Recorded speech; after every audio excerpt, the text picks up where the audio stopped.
Hello, everyone. Welcome back to Wondergoal, the soccer betting podcast from the Action Network. My name is Michael Lieboff, and joining me for our Champions League futures preview are my co-hosts and colleagues, BJ Cunningham and Anthony DeBundo. On the show, we'll go through the entire futures board for the upcoming Champions League, maybe touch a little on Europa League. We'll go group by group, give out our favorite bets, and then get out of here. But before we do that, a reminder that Wondergoal is proudly presented by Bet365, the world's favorite sportsbook brand. Sign up with promo code ACTION to get Bet365's exclusive sign-up offer. Bet $1 on any game and get $200 in bonus bets. You must be 21 or older. The offer is available in Colorado, New Jersey, Ohio, Iowa, and Virginia in the United States. And if you have a gambling problem, please call or text 1-800-GAMBLER. Okay, gentlemen, Champions League draw is out. It came out last week. A couple interesting pots, but before we do it, a quick big picture view of the betting board. These are the odds from Bet365 to win the tournament. Man City, of course, is your clear favorite. They're 2-1. Bayern, second favorite, plus 550. Real Madrid, 8-1. Then we get into double digits with Arsenal, 10-1. Barcelona, 14. PSG, 16-1. United, 20-1. Newcastle United, 25-1. Napoli, Inter, Atletico Madrid, they're all 25-1 as well. AC Milan, 33-1.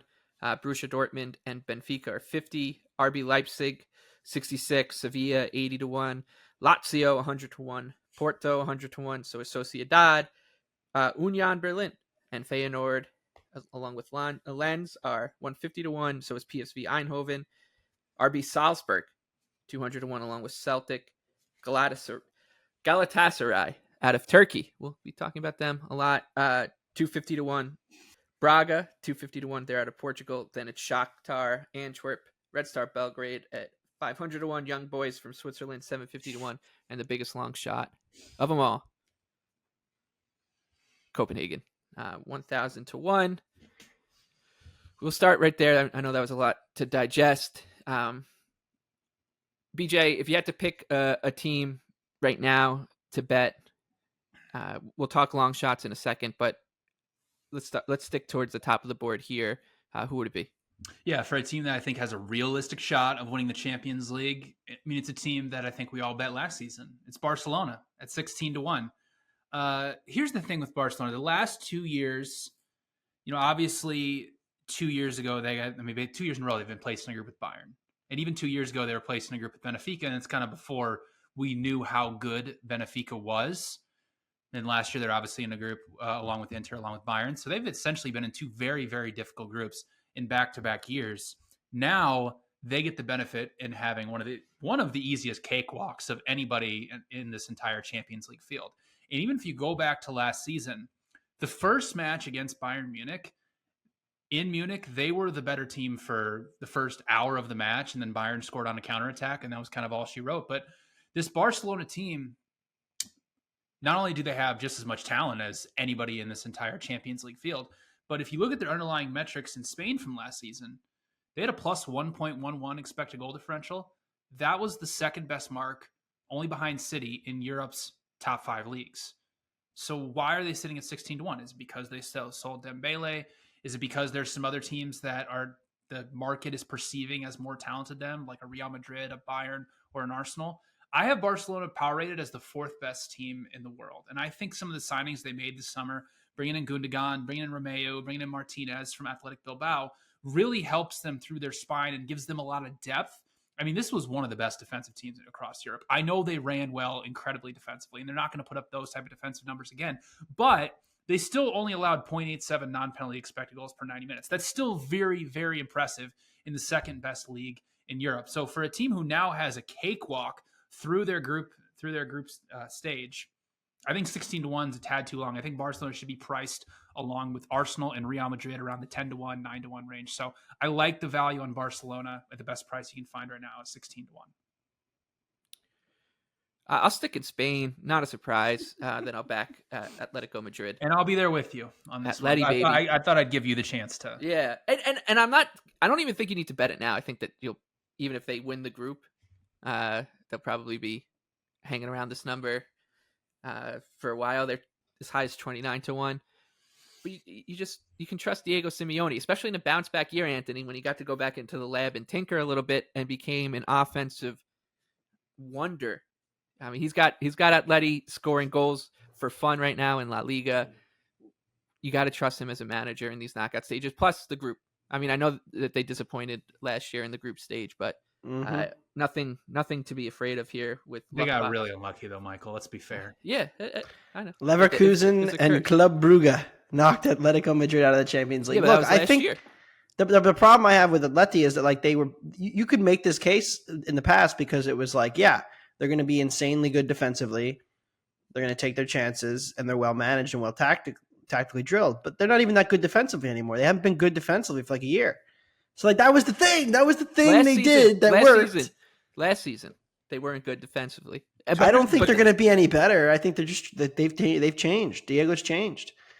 Maybe they're a better league team now. We'll see. I mean, the group's interesting. We're going to get into that, but I just think it's a of the teams in this kind of range. I think the path for them is fine. I mean, I'd much rather bet them than a team like Newcastle in that wild group. I'd much rather bet them than Inter. I like this team is, and the manager, I just have full trust in. So we'll see. I mean, you just always go down with the ship. That's what it's all about. So, like I said, I think this number will be around. So I want to go rushing forward. If you want to get in on the mattress makers with me, Anthony. The other team I was kind of interested here is the one you landed on, but I didn't get there because I think it's an interesting buy low opportunity on the team you're about to highlight, considering where they were priced the past 3 or 4 Champions Leagues. People forget that 2 years ago, when we first started doing this podcast, PSG was power rated so highly that they were a favorite to win their group when they were paired with Manchester City. And I remember we all were like, this is the most ridiculous line we've ever seen. And City went on to win that group. And we said, like, how can you bet PSG at this number? And look, I get it. If you build, your power ratings based off of how good players are, when you have Messi, Neymar, and Mbappe on the pitch at the same time, that team is automatically going to be one of the top 3 or 4 power rated teams in the world. And it never really bore out that way when they came to actually play the matches. And tactically with whether it was Pochettino, it never really work. Neymar's lack of fitness certainly hurt them, consistently in both the league and the Champions League. They have never, even under Galtier, never really figured out the right way to play. But what if they have now? Because they sold, Messi leaves. He plays for Inter Miami now, in case you live under a rock, and they're going to win MLS. Neymar leaves for the Saudi League. And they've quietly done a really nice job of replacing them with players who better fit the roles around Mbappe. And Kylian Mbappe is still the best player in the world for my money, actively. And, that gives them this incredibly high attacking floor because when he's on the pitch, they're just going to be an excellent attack. And now with Dembele, manning potentially one wing like he did in the last matchup against Lyon. And then they go out and they buy Gonzalo Ramos from Benfica, and somebody who electrified the World Cup with his hat-trick debut, somebody that we've all loved on this show and main reason why we loved Benfica as an underdog last year. And then they go get Colomwani from Frankfurt. Asensio's in the picture. Like, they have built a team that is much more sustainable from a defensive perspective because all of those guys are going to offer more off the ball than Messi and Neymar were. And also the price. I mean, we're used to getting PSG at like 5-1, 6-1, and it never made sense. But now you're getting them at 16-1. And I actually like looking at these groups of death. Last year I bet Barca, we got them at 20-1 because they were in that group of death. The reality is that, like, okay, if they don't advance, they don't advance. That certainly is why the number goes down. But if we think that they can hit that ceiling and be as good as they've been, then it doesn't really matter who's in their group because they're going to advance. And I do think they will advance out of this group. So PSG, they just need to get through. And all of a sudden, 16-1 is a great ticket. And, the manager, Luis Enrique, somebody that we've always liked, and, we've backed his Spanish sides because they've been so good. at consistently developing elite attacks through their, very solid possession structures. Well, through the first 4 league matches in France, it's very early, PSG did not have anybody for their first game. So you can kind of throw that out, but they dominated Lens at home, dominated Lyon away. And these are 2 teams in France that are struggling at the moment. So I want to see them play like a informed France team before I'm like truly bought in. But them putting up these ridiculously good XG numbers is incredibly impressive for me. And their defense is always going to be good. So, with Marquinhos and Skriniar, it's a reliable back, 2 pairing, and Hakimi is one of the best right backs in the world. So where's the hole? And, the midfield's a little light. I think that's really the question here. But from a 16-1 number, like how much worse are they than Real Madrid? I don't think they're that much worse. So I like PSG. Yeah, it's the group of death like scares people. It's the same thing with when you're betting like tennis tournaments or March Madness, and people get scared away about the quarter that someone's drawn into. The upshot is if they get through it, it almost automatically means they're in great form. So, yeah, I don't hate the PSG look at all. Long shots real quick now. Anthony, you and I are in the same one. RB Leipzig, they got drawn into a group with Man City, the tournament favorites. It's not good, but when you look at the other 2 teams that they got placed with, it's becomes a lot less scary. Young boys and Red Star Belgrade should be a lot of fun to have them back in the Champions League with the atmosphere that ends up developing over there. I mean, Man City's trip should be out of control. But one thing that I like about Leipzig too is, first of all, they're 66-1. They should get through the group, and then they're going to be a live underdog if they're, depending on who they're playing, whatever. Hopefully, we get a bet. Well, and they can't draw City in the round of 16. They can't draw now. City this time around. And 2, like it's a team that typically gets better as the season goes along, right? Because they've got this insane talent pipeline that just keeps developing, and as other teams are dealing with injuries and whatever, like they have this whole crop of young players that are getting settled into the squad by that point. They're fresh, and it's just not, there's such a deep system that it's just not as big a deal when we get to like February and March. Other teams are wilting across finish lines in different competitions. So the upside's always there with them. And this has just been a consistently really good team in the Bundesliga for half a decade now. So 66-1, I think that they're the most appealing shot in that range. What do you have to add? Okay, I agree. I don't usually play a ton of Champions League futures before the group stage, but I have fired on both PSG and Leipzig because when you look at the teams priced around Leipzig, I don't know that any of them have the ceiling that Leipzig does to get to that level where they're just a tier below the 2 top teams, which I think are pretty clearly City and Bayern on paper. So Leipzig last year played at like a top 8 in the world level in the second half of the season. They lose a ton of players, and we've talked about Leipzig a good amount on this show already. I've watched every minute that they've played this year because they're a fascinating team to me, and I wanted to see, how does Sesko, Opanda, and Simons work together, and can they make this work? And look, this attack is firing. I mean, they, comfortably beat Union away from home, which is hard to do. I know they got a red card in the second half, but they were the better side clearly.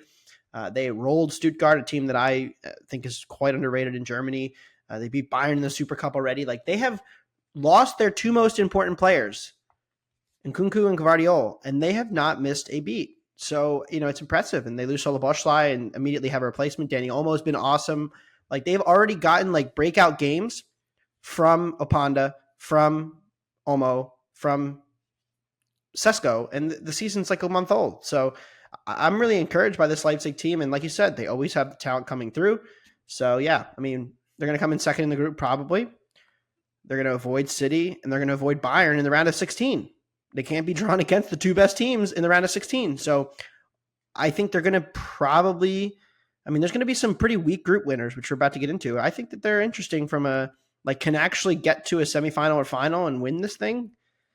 Maybe not, because they're just not as good as City or Bayern, but they've beaten Bayern before. So I wouldn't count them out. And BJ, a team. Just donation. Yeah, but no. We're going to be talking about this team quite a bit on this show. Oh, yeah. So yeah.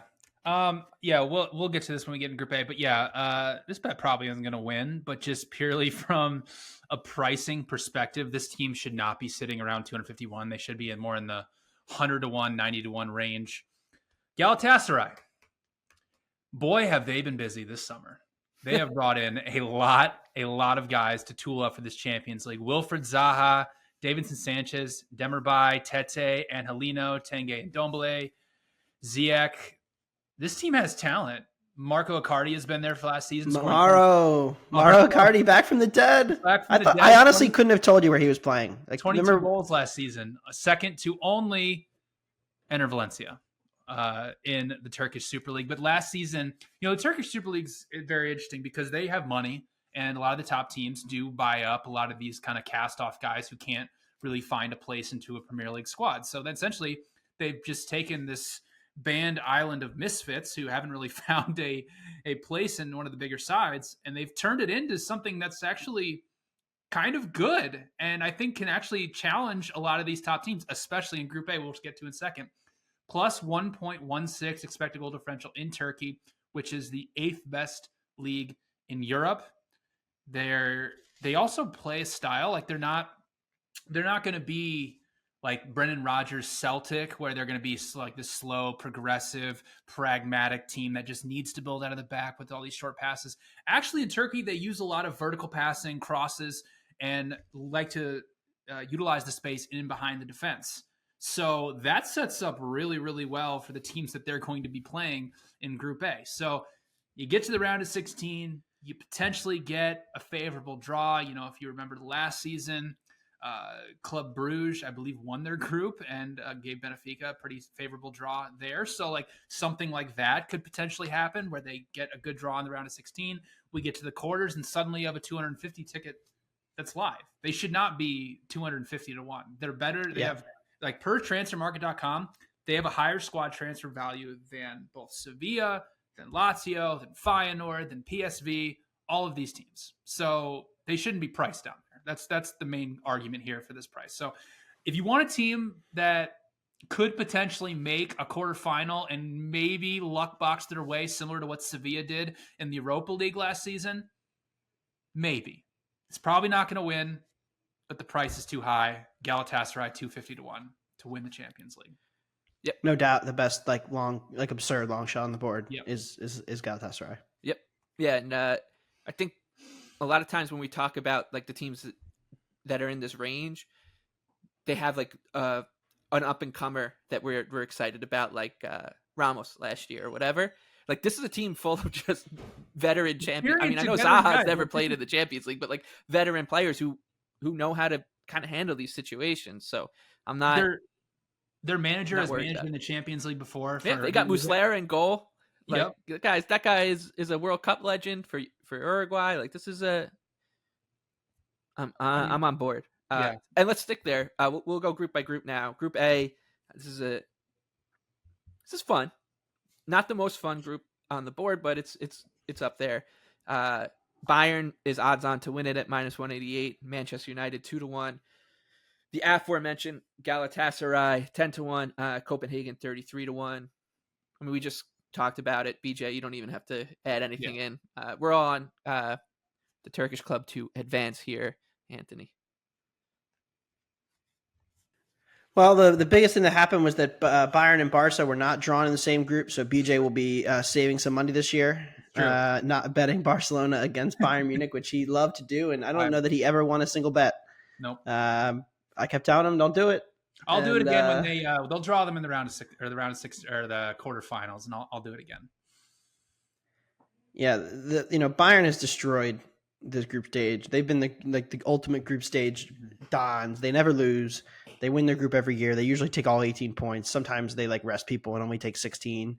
But I don't really see a ton of resistance here in this group. Like United, I could see myself, them getting tripped up here with United and Galatasaray. United especially can still be dangerous as an underdog playing on the break against some of these teams. And Bayern has the same flaws that they always do with their defensive transition. It's why they wanted Paulinho. It's why they didn't get him in. Ultimately, -160 is a little short, I think. I think they should be closer to 210. But with my betting on Galatasaray, you can kind of see where this is going and where our pod is going, as it always seems to go, which is that we think Man United is getting way too high of a market valuation. And you can just look at like the outright odds even and see like, okay, Man United is 10-1, 12-1 to win this competition. I think that's insane. I mean, I think they're going to be better than they were against Arsenal because they get Højlund in there and he'll start and that'll make them better. And maybe Amrabat helps with their buildup, but this team just doesn't defend nearly well enough, I don't think. And I think that's going to make them very dangerous. They did get a little bit of a break with the group matchups in the sense they will start with Bayern, which probably means they start with a loss. But that also means they get to end with Bayern at home on the final day, which if Bayern has already won the group, Bayern could rotate a little bit, maybe. Although, again, we've seen that against teams in the past. They still win. So that would certainly help them. Galatasaray gets to host United in the fifth match week as well. So that's probably what decides this group. Really, though, if Bayern holds chalk and wins its matches it's supposed to, there doesn't have to be a lot to go wrong for Galatasaray at 4-1 to advance here. So I love, it's one of my favorite tickets that I've already bet for the group with Galatasaray. I mean, they're putting up really good numbers. They dominated qualifying, got through. Like, they've been really impressive. And we talked about the talent base. I mean, it's a collection of players that have all played in the Champions League for top teams. And they're known as the conqueror of Europe. Yeah, I mean, you can kind of like put this roster, if you just put this roster and put them on Benfica, which is not like that crazy to say, or like a Sporting Lisbon from years past or something. This number would be 80-1, right? Like, it's not. Yep. It's just because this is a team coming from the Turkish league that it's. And Benfica was that, I believe, 2 years ago. They were in the 150 to 200 range for a while, and then last year I believe they were around 100-1. And then you see, as we see them continually making the round of 16, it's like, okay, this team is actually pretty good. So yeah, shorter and shorter. 50-1, and it happened with Ajax too. Like, when Ajax got rated for all their great players, and then we all had that 100-1 ticket on them, and then that Champions League that they should have won, what was that, 2 years ago? And then you saw it last season where they were sitting, 100-1 even after they got rated. So it's like, we'll see if Galatasaray, wins the Turkish league again and they come back with the same roster, they'll be 100-1. Like, this is how it goes. All right, we'll move on to Group B. I also want to just mention that the Champions League is known as a chalky competition. But we get these long shots through to later stages in the tournament all the time, and you'll see at least one surprise group winner. Bruges and Benfica were the ones last year. Then you'll get one of those. What's that? We had Benfica last year. Yeah. So yeah. I didn't have Bruges. None of us had Bruges. None of us had Bruges. I think BJ bet against them every match. But so it just bears repeating that while, it's probably going to go to City or Bayern or Real Madrid or one of these big clubs at the very, very end, those will be the teams that are lifting the trophy. These upstarts gate crash all the time. So don't be afraid if we see another like Villarreal and even Inter. What was Inter? 33-1? 34, don't remind me. Yeah. So freaking Lukaku, man. Keep that in mind. Group B now. BJ's Arsenal odds on it -200 to win it. Sevilla +450. They're the second favorite. PSV out of the Netherlands 6-1. Lens out of Ligue 1 7-1. This sets up well for Arsenal. I think we can all agree there. None of us are true believers in Sevilla, despite their prowess as a tournament team. even in down years, they somehow win a lower level European trophy. It seems like. So I guess the race for second is wide open. BJ, what are your thoughts here? Yeah, I'm just going to straight fade Sevilla in this group, them not to advance at -120. I think we've been through Sevilla so many times, but I'll just reiterate it if maybe this is someone listening to the first time for us. But Sevilla last season, -8 expected goal differential in Spain. They were a bottom 3 defense, allowing 1.43 XG per 90 in the lowest scoring league among Europe's top 5 leagues. Then they went through this insane luck box run through the Europa League. Knockout round, or the knockout playoff round, against PSV, who they'll be facing in this tie. Lost on XG over the two legs, 1.5 to 2.8. Then they played Fenerbahce, lost on XG 0.8 to 2.8. Then they went and played Manchester United. If you remember at the time, Manchester United was dealing with a lot of injuries. They had to play Harry Maguire at center back. Like, it just wasn't a good situation for them. They did play them even on expected goals and got through against them.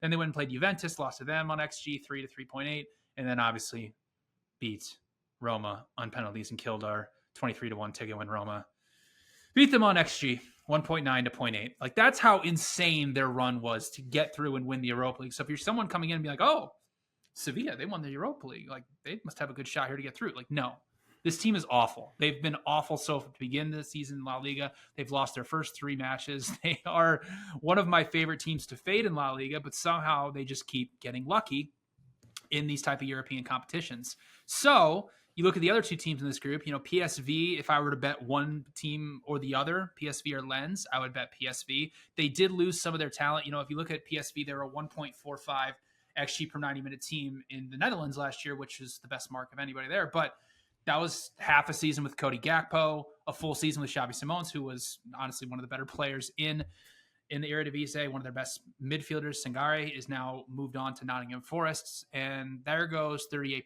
of their goals. So they did bring in some production to replace them. Lozano from Napoli, Noah Lang from Club Brugge. Like, that's encouraging stuff. But the man. Yeah, they're not going to produce that type of production that Gakpo and Simons was doing it. So they're not as frightening as they were last season. Then you look at Lens, they just lost 2 of their best players, Openda, who's obviously off to Leipzig, Fofana, one of the best midfielders, off to the Saudi League. They did make some encouraging additions. Wai coming over from Montpellier, who had a good finishing rate last year, 19 goals, but asking him to replace Openda's production is asking a bit much. And then there's also the fact that they ran insanely good defensively. 28 goals allowed off of 43.3 expected. And Bryce Samba was only a plus 5.4 post shot XG plus minus keeper. So it's basically just teams, for whatever reason, just couldn't finish against them. So if they get some negative regression coming this season, which they've already seen it kind of start the season, they've had to play Rennes, Monaco, and PSG to begin the season. It has not gone well. They've gotten pretty well dominated in those 3 matches. If you had to bet a team to get through, I think it would be PSV, but I'm just going to straight bet Sevilla not to advance and just basically just do a double chance between PSV and Lens. There's another team to win their group that I like with Arsenal on a parlay that I'll get to later in the show. But yeah, Arsenal should very, very easily cruise through this group. And honestly, Arsenal may not be in the Europa League anymore, but they got a Europa League ass group. They did. I mean, this is weak shit, man. Yeah. I mean, Sevilla to finish exactly 3rd. If they offered that, I would bet that, because that's what gets them into the Europa League playoff round. They can go do their magic. But yeah, I mean, like, we had a conversation about Sevilla before the year. Like, is this Mendelebar improvement real, or is it just like kind of a fluke? It was a fluke. I think I'm pretty safe to say. I mean, like, in the series, been when he's out there, their attack's good because he's so good in the air, but they have no defenders. No defenders. Sergio Ramos. And that's true. Sergio Ramos coming in to save the day. Ramos. If they were to go, if they finish 3rd and they go play Liverpool in the playoff round, Mo Salah is going to have to go. Mo Salah is going to force a move to Saudi Arabia before he has to play that match. But in seriousness, I just don't know who to back here. Like, you mentioned it with PSV. Like, I've liked PSV and I bet PSV a lot in the Europa League last year, but I don't like, this is just not the same team anymore. They lost, they got rated, and they always seem to have the next crew of guys coming through, but it feels like a transition year for them. And, no Gakpo, no Simons, no Sangare. Branthwaite. It's just not that good of a team. So Branthwaite was imperious for them in the center of that defense last year. Now it's true. He's back home. All right, so I think, and we can just bet against Sevilla too with these teams as well. Like, you don't need to just lock it up. Yeah, I mean, Sevilla's like a minus 110 favorite against, I believe, Lens in the first match. So, although I already see myself betting Sevilla at home against Arsenal in like a nice spot with a good number. I think it's going to be a really good look for them at home. Group C, Real Madrid, minus 188. Napoli, last year's darlings, plus 225. Braga out of Portugal 12-1, and Union Berlin. How about it? 12-1. Another looks pretty straightforward here. We do tend to bet against Real Madrid in this competition in the early stages. They know that they can kind of get away with spotting FC Sheriff a win or two in the group stage and still go to the final. But Anthony, you have some value on a group winner, and it's unfortunately not Real Madrid. This would have been your first. I thought maybe we'd see your first ever bet on Los Blancos. I'm trying to think. Have I ever bet Real Madrid in my life? Maybe once or twice. But this is not one of those times. They scored another late winner against Getafe to just absolutely break my heart. If you watched that, they put up like 9 minutes on the board, and I'm like, are you people serious? How are there 9 minutes? And what that actually meant was we're going to play until Real Madrid goes up 2-1, and then we're going to call the game immediately. That's basically what happened. The goalie just fumbles the ball. Bellingham taps it in, does his patented Carlos Alcaraz-inspired celebration now. And I was burnt, but that's sour grapes. That's water under the bridge. I don't think there's a huge gap here. I think Napoli is still as good as these top teams. And yes, I have Real Madrid slightly better, but not enough to the point where Napoli can't tear this defense apart with Kvaratskhelia and Osimhen on the break. And we've seen Napoli play in possession a lot. There have not been a lot of examples where they've had to play out of possession, but those examples where we have seen it against Liverpool in the Champions League last year, some matches against Inter where Inter had more of the ball, like they have proven themselves to be a very good transitional team because they have an elite dribbler and an elite athlete, in Osimhen and finisher. So the two of those guys, man, that's a better winger striker partnership than Vinicius and whatever Real Madrid's thrown out there right now. And Vinicius is already dealing with an injury, so that could matter. I do expect him to be back in more than enough time for that matchup because they're going to play the 2nd and 5th match weeks. But in a group where I don't really think Braga's any good, and Union will be annoying as hell to play, but I don't think that defense holds up.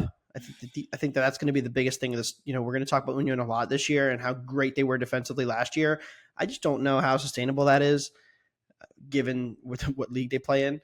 So I think there's going to be some defensive regression for Union.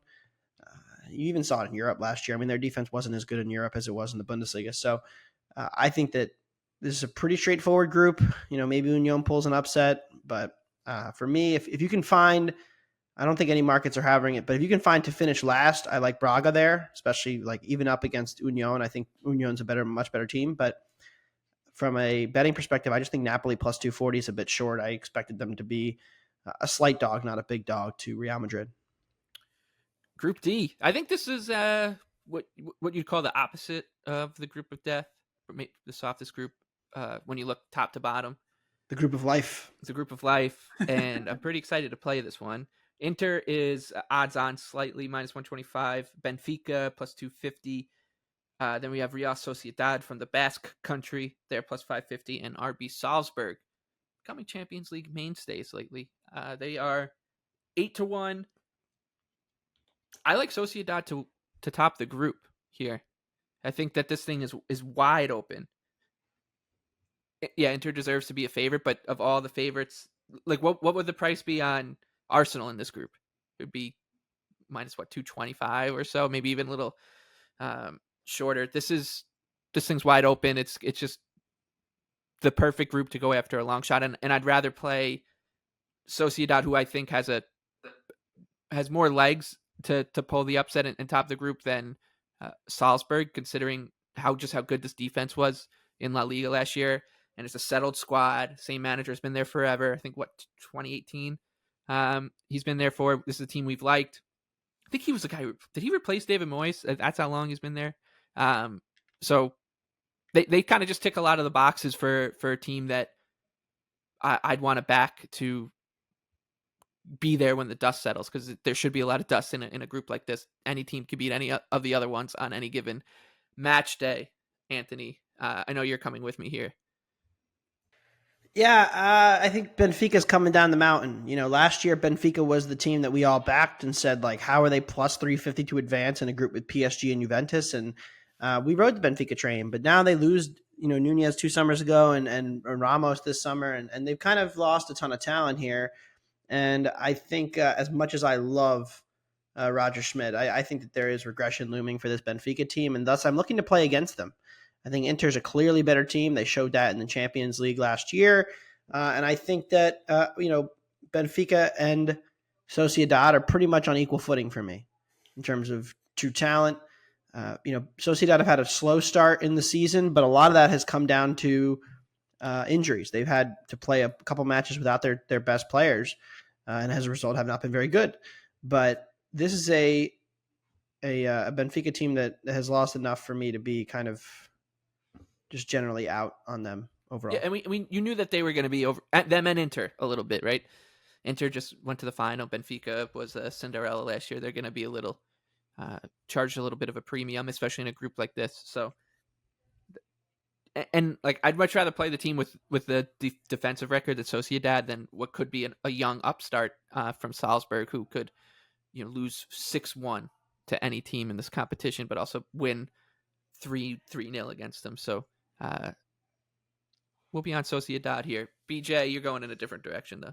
Yeah, I like Inter to win this group at minus 112. I think the price is a tad short on a team that's coming off a Champions League final. And, you look at this Inter team comparatively to what the team they were last year. And I'm asking the question, Anthony made a great point about Benfica and what they've lost and kind of how are coming down the mountain. And even if you look at Benfica last season, a lot of their great numbers are for half a season with Enzo Fernandez, and then also a full season with Gonzalo Ramos. Now they don't really have a true striker that can give them the type of production that Ramos did. And even if you look at their results in Portugal, like, yes, they were close to a 1.7 XG differential per 90, like for much of the season. Like, that's incredibly impressive.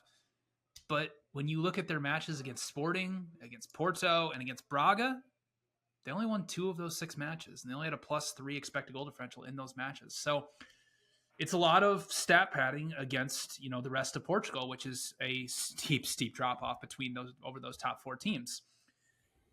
Inter just signed Benjamin Pavard to replace Skriniar. I know he's not going to play the central center back role, but they obviously lose Onana. But Inter's not a team that needs to play out of the back. They play out of a 3-5-2. They're a team that's much, much better playing direct, playing in transition.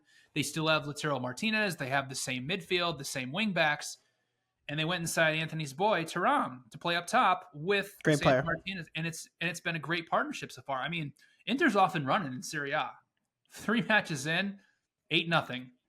And they just pounded Fiorentina 4-0, 3.7 expected goals. I think this team is still really, really good and shouldn't, be priced this low against what Benfica is. And I agree with you guys. I do like Sociedad to advance, but I think the talent level comparatively between them and Inter, it's pretty steep. So I do like Inter to advance at minus 112.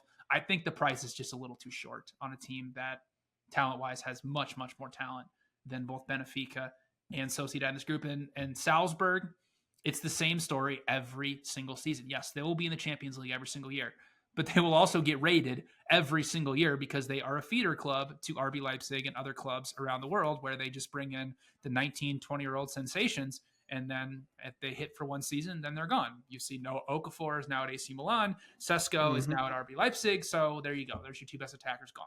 So I don't think they have much of a shot in this group. They'll always be fun, though. I mean, they're going to be young. They're going to be tough to beat. They'll always go for it. They will never good dog to back at home. I mean, this is the most. I think that's fair. The group of life conversation about like how this group is the most balanced. I think that's a good point, but I do agree that Inter is clearly the class. Benfica to me, just like Arthur Cabral is the guy that's gonna like he wasn't even the first choice at Fiorentina. Like so, they just lost a lot. At some point, you have to retool. Their defense also feels like they were so good defensively last year, and it just like given how Schmidt plays, they're so aggressive. I think that there's real regression coming there, and you're kind of seeing it in Portugal. Like they've conceded over 1 XG the last 2-3 matches, so maybe there's some signs of regression there. out on Benfica, Inter for PJ Sociedad for Anthony and myself. Different ways. Group E, this is where our buddy Diego Simeone is going to be playing his trade. His Atleti are minus 163 favorites to win it. Lazio 3-1, Feyenoord 6-1, and Celtic 9-1. BJ, we donated so much like the money. group of vomit or something like that. I mean, Don't disrespect Feyenoord. We the Nord. Okay, can I talk about Feyenoord for a second? Because I know Anthony likes them to advance here. I think there's some problems with them, especially going into these first couple match weeks, because Santiago Jimenez, their best striker, is going to be suspended for 2 matches. That's not great. Their starting goalkeeper is going to be injured until the beginning of November. That's not great. They just lost the Eredivisie player of the season in Kochu, who's now off to Benfica. Their midfielder, solidity there. That's not really great. I want to fade Lazio like everybody else, right? I mean, that we've been talking about them so much on this podcast. They did retool a little bit this summer, but still, I mean, it's not enough to make up for the amount of negative regression that's coming for them. Atletico minus 175 to win this group. When I saw that, I kind of laughed. I was just like, really? They're that long to win this group? So no chance in hell I'm playing that. And then so I went and I looked at Celtic. You guys know who the manager is of Celtic right now? Brendan Rodgers. B-Raj.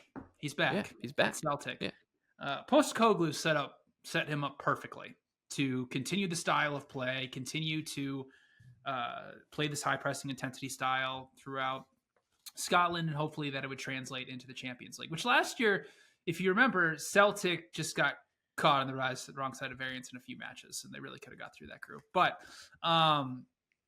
everything we know about Brendan Rodgers is he wants to play slow, pragmatic, build up style, build out of the back, and a lot of short passing combinations to get the ball moving up the field. Not really the Postecoglou, like one touch, let's go, let's get the ball moving forward. I highly doubt that's going to work in this group. You know, they lose Jota to the Saudi League. They still have a lot of their great attackers. Furuhashi is still there. Good solidity in the midfield and experienced center backs as well. So I thought about playing Celtic, but I think the way to attack this group, because Feyenoord is going to be dealing with those injuries and suspensions, also trying to retool and replace one of their best players, I think waiting is the best possible outcome for them and seeing what happens after their first 2 matches and then playing them to advance right after that. Because plus 150, I think, is a little short, considering, you know, they're going to play Celtic and Atletico Madrid to begin this. And then once they get Santiago Jimenez back, they have back-to-back matches against Lazio. And I think that's where you can attack Feyenoord and really get them through this group. So I'm going to wait and play Feyenoord to advance after their first 2 matches. And Anthony, you're I've got nothing in this group. I was tempted by Celtic, but I'll probably just play them game to game. But they just hurt me too much last year. That Real Madrid match to open was just insane. Anthony, what do you have? Yeah, you know, I'm a little worried about Jimenez because of the suspension. Certainly lowers their attacking output. This is a guy that was monitored by Man United and Brighton this summer. Like, the big clubs were calling. And the big clubs were calling for Arne Slot to come be the next manager. I mean, Tottenham had him on the short list. So I think that gives you kind of an indication of what Feyenoord has become in the Dutch league. And I think that they're absolutely poised to be dangerous in this group. This is a team that, you know, for large stretches of the match against Roma in the first leg was the better side in the Europa League group stage first round last year. They pretty much rolled through the group stage. You know, they had some defensive issues, but they've bolstered up their defense, brought a new left back in Hartman and a new center back in Henko. And I do still like this midfield duo with Wiefer and Timber. Like, they're good enough. And then, you know, with Jimenez, like, they're going to be really tough out. So I know they're not going to happen for the first 2 matches, but I'm still backing the Nord, and I trust the manager and trust this team. So in a group where there's 3 teams I really don't like, I think it's a huge jump up for Celtic, and we kind of saw that at parts of last year's group stage. And then, Lecce and Lazio, two teams that, I have no love lost for. I'm going to back the Nord and to advance here. I did not bet them to win the group because the suspensions are certainly a concern, but they spent a lot of money this summer too. People forget, like they went out and spent. So I think this is a real team. I don't think they're necessarily going to fall off the way I'm concerned about, like say a PSV, and thus I will I'll back them again. We the Nord. I give it till looks like Christmas before you're all in on Atleti this year, Anthony. I just don't think I ever will be. No, we'll see. I mean, if they become like this defensive juggernaut again, and that's the thing, like so many of these, the world in general in England has driven this. Is there's been so much of a tilt toward attacking via tactics and how managers are setting their teams up, and there's less stout defending in Europe right now than there's ever been. I'd argue, even like a Barcelona, every time they go into Europe, they get destroyed. Transition. That I could respect in Atleti if they wanted to do that, but they're not going to. They're not doing that. We'll see. I mean, we'll see if it works for Leon. I will never bet Atleti win the Champions League this season. Never. I don't care. You guys will never convince me of that. All right. Group F. This is the group of death. PSG. Understatement. Yeah, it's probably the best we've ever seen. Group F has PSG at the top, but they are the only favorite that is an odds-on in the entire tournament. They're plus 110 to win the set. Newcastle plus 225. That looks a little like a lot of respect for the Magpies, I think. AC Milan 5-1, Dortmund plus 550. I think that you could make an argument for basically any team. It's hard, I guess, for Dortmund right now, but Newcastle to me looks like the worst price of the bunch. Yeah. I'm going to be going against them, I think, a lot in this Champions League. I think people were just itching to like label them a dark horse in this competition. And then the draw came out and nobody stopped doing it. This price is crazy, I think. Well, I could see like if there weren't pots and they got drawn like Bayern, PSG, and Barca, we'd be like, well, they're pretty good in that role where they don't have the possession. What would the price be? Right, I know it's a good right. Like that's the thing. Like this the price is what's killing me here. Well, it actually moved a lot. The market. So there were some openers. There were some soft openers, to be fair. But most books opened like PSG right around where they are, Dortmund and Newcastle kind of in the middle-ish, like 350 range. And then Milan was the clear like 5-1 fourth team. Yeah. And the market has kind of gone where I would have gone on that, which is like Newcastle's probably closer to PSG and Dortmund is probably closer to Milan. And you could actually make a case, I think, that Milan should be ahead of Dortmund. And they are starting to get there in some books. Yeah. And now they are. Yeah. So, the market's caught on here.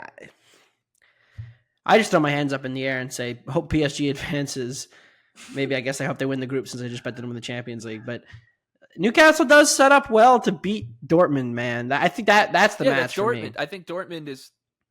Well, if they beat Dortmund, they just need to beat Milan. I still think they're better than Milan, too. Yeah, I just don't think it's this... They should be this short to win the group, is what I'm saying. I don't know. It just seems a little crazy. I mean, even like their big picture future, they were 22-1 to win the Champions League, and they drifted a little bit after being drawn into this set. Yeah, that's what would the market have done in that? What would that market have done if they were drawn into what is it? The Group D with Inter, Sociedad, and Salzburg, right? Like they would have been like 16-1 or 14-1. So I think that there's a lot of peril for them to not get through here, and we're starting to maybe see some cracks in the armor in the Premier League. Newcastle? Yeah. Yeah. I mean, they lost to City. They lost to City on the road. Liverpool. They lost to Brighton on the road. Right? Yeah. And they had like a pretty they good were- performance against Newcastle, against Liverpool, and then like collapsed in like 5 minutes. Like, Yeah. I mean, they lost. that's- You could. they I mean, lost- shit. that- You could those are tell the me kind they. of- Okay, those are the they. kind of teams you play in the Champions League all the time. Yeah, but you could tell me they lost the 3 best teams in the league, and I wouldn't necessarily bat an eye. Like I would say, yeah. But when you watch, I think when you say that, right, and then you look at how they lost in those games, you'd be like, okay, maybe there's some issues here. I think, like if Tottenham had lost those matches in that fashion, you'd be like, oh, I'm out. Not really. I mean, that's Nah. what I think Tottenham is too. I would say, like, well, I hope they play some teams that are like a little worse, so we get a better. I mean, they also beat Villa by like 4 on opening day and like destroyed them. Right? Yeah, no, they were, but that's Aston Villa. Like that's Aston Villa. They played them at home. Like you're playing in the Champions League That's like now. an average team. Yeah, you're playing how in much better is Villa versus like in Dortmund or Newcastle or Milan? Villa would be a longer price than both Milan and Dortmund in this group. Yeah, I don't think they'd be that much longer though. That's BJ. They're good. What's They're good. the I just Milan don't think case? that this. I think that Okay. this is. Here's I think BJ that has a this- case from Milan. I'm I do have a curious case what for it is. Milan, and I think that Yeah, I agree with him too because I think that Anthony's the second poo-pooed. team you have to beat in this group is not right. crazy good. I think Anthony's poo-pooed Milan enough on the show, and I think it's unfair because if you look through the Champions League last year, like they were good. Like they didn't luck box their way into the semis. Like they had an incredibly convincing win over Napoli in that first leg. They convincingly won against Tottenham, and then they kind of saw it out, obviously against Napoli. And then yes, they were the worst side against Inter, but especially in this group. Okay, yes, AC Milan. They lose Tonali, they lose Brahim Diaz, and those were 2 of their more important players last season. But I like the signings that they've made this summer to retool their midfield and attack. Like Pulisic is looking great. Chukwueze coming over from Villarreal is a great signing. Musa and Ruben Loftus-Cheek gives them really good solidity in their midfield. Like I think this team is very, very good. And if what we saw from Pioli last season is that he can set his team up in a good, solid low block and play in transition, which is exactly what you need to do against teams like Dortmund and PSG. And then obviously, against Newcastle, it'll be whatever. But the case here, I'm kind of in the middle between you two on Newcastle. Like, I agree with you, Michael. I think the price is a little crazy here on Newcastle. I don't think that they should be. And it was seeing always price. going to be like that's my argument. It was like Yes. always going to be. It was like people couldn't wait for this And to make them the short price. I'm going to raise my hand because if you were in the Discord with us during the draw, once they drew PSG and Dortmund to that group, I was like, please put Newcastle in this group because I thought they were just going to rip them apart. But they threw Milan in here, which kind of throws a wrench into everything. I was kind of hoping they'd throw a third team nobody in there to where it's like, okay, they throw like a Royal Antwerp or a Shakhtar in there where it's like, okay, 4th place is pretty much locked up. Now it's just a battle to see who's in advance and, hoping you can get Newcastle at a decent number. Now in the group of death, I don't really know what to do with them at this price. And what I'll end up doing is just playing them on an individual match basis. And I kind of want to see how they do in the Premier League. They've obviously had the toughest schedule of anybody to begin the season. And it's almost a benefit to them because once we reach the Champions League stage of this, they're going to be playing some of the bottom half of the teams in the Premier League, so they can really, really focus on the Champions League. They don't have to, play a Champions League match on Wednesday and be like, oh crap, we got Liverpool at home on Sunday or, away on Sunday. So I think it's a good benefit to them in this group stage. So that's the case you could make for Newcastle. But as we've seen when they're playing these better teams, and, they should have won the match against Liverpool. Like going to City, they really, that's the one team that they can't press and they can't, actually cause problems against. And then obviously going on the road to Brighton is always a very difficult environment, and their press really wasn't that great in that match either. But it is, we're 4 matches into the season, so it's a little. I think it's a little bit of an overreaction for a team that's played the toughest schedule. But yeah, you cannot bet them at this price. So Yeah. And in Dortmund, I mean, Bellingham was everything to them last season, like absolutely everything. And losing Guerrero. Losing both of their production is just massive. Now you can make the case like, hey, Dortmund didn't really have a true number 9 last season. That's how they struggled. And then once Haller came in, if he hits this season, like, yes, maybe Dortmund can become an offensive threat, but like they've struggled out of the gates in the Bundesliga. 2 draws against Bochum and Heidenheim, 2 relegation fodder teams. Like that's not great. So But yeah, like Anthony said, the market has moved to the point where Dortmund is now the longest shot in this group, which is probably true. But at Milan at 5-1, a team that has shown in the Champions League, who really kept their entire squad together outside of a couple people, they still have Leao, who is one of the best wingers in the world. Giroud is just aging like fine wine. He's still a great striker, still looking incredibly handsome up there at age 30. What is he, 36 now? I like this AC Milan team. I think tactically they set up very, very well. They're very, very good in the middle of the pitch, winning those duels. And I think they'll be a big-time problem, especially against a PSG team, which I'm very interested to see PSG when they play Newcastle and Milan. Because what we've known from Luis Enrique for a long time with Spain is that they want to have so much possession that the out-of-possession stuff is really bad. And we've seen that throughout the World Cup and, with Spain and the Euros as well. Is it going to be that bad at PSG as well? I think they have the talent and the center backs and the midfield to potentially rectify some of those transitional problems. But we'll see. If they are just as bad as we've seen with the Luis Enrique Spain teams, it's going to make Milan and Newcastle very, very live underdogs when they play PSG. All right, Group G, I don't think we need to spend much time talking about. We already talked about Leipzig, Anthony and I. I like City at minus 600 to win this group for 12 units. Mike, that's interesting because I actually bet them minus one bajillion to advance. Yeah. I just parlayed it with if you want the Brisbane Lions, Brisbane Lions, AFL. Baby. Big game on Saturday night. We're recording this on Thursday. Funny story. Saturday morning, I guess. So I was at the U.S. Open with Michael last Monday, and we're walking off a court to go to another court. And we passed this older gentleman wearing some kind of hat. Adelaide Crows. And he goes, "Oh, that's an Adelaide Crows hat." And walks like 20 feet back in the opposite direction to stop the guy and then have a 5-minute conversation about the Adelaide Crows and how they got screwed last weekend in the AFL. And I'm just standing there like sweating my ass off. Like, what is this guy doing? You should look it up because it was maybe the craziest reffing mistake I've ever seen, considering the stakes. Like, they would have made the playoffs if essentially a field goal that went through the uprights was called no good, and nobody stopped it.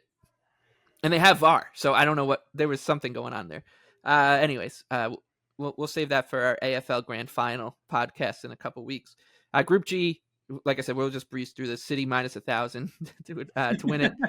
Leipzig plus 650, Red Star Belgrade 66-1, Young Boys also 66-1. Anthony and I talked about Leipzig. We like them. Big picture stuff. 66-1, I think, is a really good number on this team because they should get through without an issue. That's how I would play it. Belgrade at home a couple times, maybe. Yeah, I think so. I think we'll probably. Somebody who's been on the Belgrade train for the last 2 seasons on this podcast in the Europa League, like, I keep saying it, like, every single year they put up a plus 1.5 XG differential in the Serbian league. Like, it just keeps happening year after year after year. And yeah, the Serbian league is like equivalent to, Denmark or Greece or, that level. But the old adage in the Champions League, Michael, is if you can't do it in your domestic league, what makes you think you're going to do it in the Champions League? Well, if you can do it in your domestic league, it gives you a shot here in the Champions League. Are they going to do it here? No. So maybe play them as an underdog a couple times, maybe against Leipzig. And just a fascinating club to just kind of read about. They're significantly better than Young Boys, though. So I'll be very interested to see what the price is on that when they play. And finally, Group H. Also pretty straightforward here. Great draw for Porto. Barcelona minus 275, Porto plus 275. Shakhtar 20-1, and Antwerp 22-1. BJ, we haven't gotten to the second leg of your group winner parlay, so I'm assuming that it's one of these 4 teams, and I'm gonna guess it's not Antwerp. I know everybody's been on the edge of their seats this entire podcast, just waiting for it. Yeah, Arsenal. Barcelona. I had forgotten you said that earlier. I'm sure everybody already has. Barcelona. I'm Arsenal. A good host. It's all about the callbacks and the little jaunts into the AFL. Group parlay to win the group parlay. Arsenal, Barcelona at plus 115. I just don't see Barcelona really getting threatened in this group. Shakhtar and Royal Antwerp are massive steps below even Porto in this group. And Porto, they didn't really lose much this summer, so like you could make the argument like maybe they'll be pesky like they've always been here in the Champions League, playing in that low block. But if you look at Porto's midfield, it's pretty barren, and Barcelona, especially with their midfield, is going to absolutely run them over. They did keep Taremi, despite a lot of interest from around Europe, which is a positive for Porto. They'll still have the same center back pairing. Costa is still in goal, so it's still a very good team that's going to be very effective in their low block. But again, Barcelona, like I've already said, is a top 4 team in the world, and they should really not be threatened in this group. And quite frankly, I think the price on them should be closer to minus 350, minus 375 to win this group as opposed to the minus 270 range. So parlaying them with Arsenal, 2 teams that I think have the easiest walk through these groups that's not named Manchester City, I think is a decent price at plus 115. Porto perennially undervalued as an underdog in these groups, I think, and I think that it's just the defensive organization that they always have under Conceição and how that plays for them, and the fact that they do not consistently flash. They're not a flashy team, so they don't get rated. They don't have all these like dynamic attackers all the time, and then it's like, oh, we lost them all. We got to go find new ones. They're just consistent. Like the midfield's always good, the defense is always good. They've had their beatdown losses, but they're consistently underrated, and I think they're going to give Barca some real trouble in this group because I just don't like. I like Barca a lot. I think that Barca's flaws exist, and they've consistently existed under Xavi, and that scares me. Not enough to the point where I trust Porto against these 2 bottom teams to get enough points to win this group, but I think that they're going to give Barca everything they want. So I'll probably just play Porto a couple times against Barca, catching big numbers. And then hope that they can get a result or two, and Barca still wins the group for BJ's ticket. Thank you. That's very nice of you. What a good way to end this podcast. A little goodwill. All right.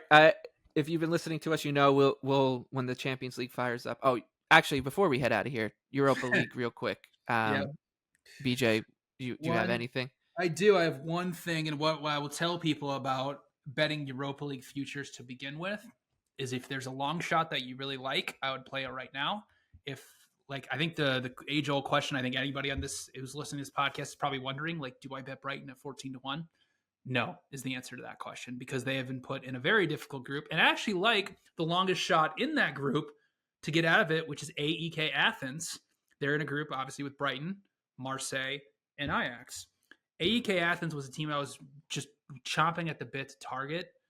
Plus 1.62 expected goal differential in the Greek Super League last season.